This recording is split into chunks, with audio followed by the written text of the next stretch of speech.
From your perspective, Randall, do you think the current public school system kills creativity? And if so, how? The first part of that question would be absolutely yes. The second part is more difficult to answer because it kills creativity in so many different ways. But primarily it's just the institutionalizing of the whole process. It's segregating kids out of the real world, the life of what goes on in society, what goes on in the marketplace, what goes on outside the walls of the institution. The whole system was initially set up basically to create factory workers. The whole system of dividing the day artificially into 6 different unrelated classes, having bells between each class. So, that was in the factories. You had bells to announce, okay, it's break time, it's lunchtime, it's time to go home. You had, so it's very much set up originally in imitation of a factory. And that's basically what it is. It's a factory. And it has far less to do with education than it does about indoctrination. In multiple different ways, this institutionalized system of education that we've got, the dominant monopolistic system of education that we have in this country is profoundly destructive.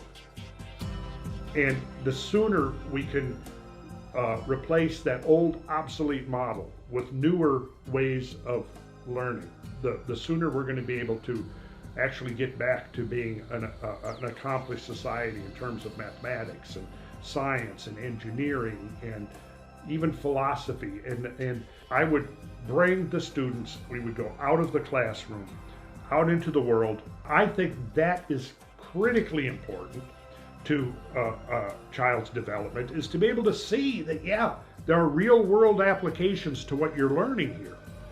When I was young, I would, the question on my mind is, well, what am I learning this for? What am I going to do with this?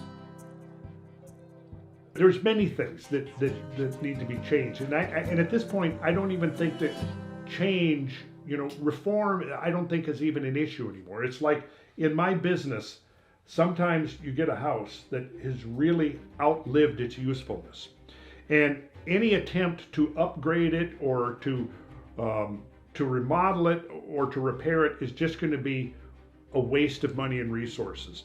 It gets to the point where, okay, it's actually going to cost more to go in and put new systems in this house, old energy inefficient things, electrical systems, plumbing systems. It's just like this restaurant we built. We had to strip everything out of it, right? And it's basically almost start over with a bare canvas, right?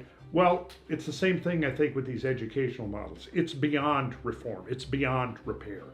It needs to be scrapped. It needs to be consigned to the dustbin of history. The sooner we do that, the sooner we're going to begin to heal these many problems that have afflicted our society and are going to continue to afflict them, and that are directly a byproduct of the way we are bringing up kids and the way, and it's gotten so much worse since I was in school.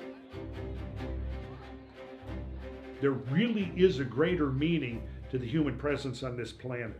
And we've become alienated from that. We've forgotten, like from the Arthurian stories, Merlin would say, it is the doom of men that they forget.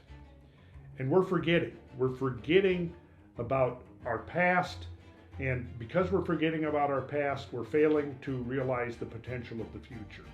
And so I think that it's vitally important that there are places, prototypical places, where people can go that will powerfully affect this renewal and this regeneration and this reconnection. I would like to invite you to join me in Nashville, Tennessee on Saturday, March 4th, as we discuss my plan for a new paradigm in education and wage a war for wisdom. Go to www.tripillarproject.com to RSVP for this special event.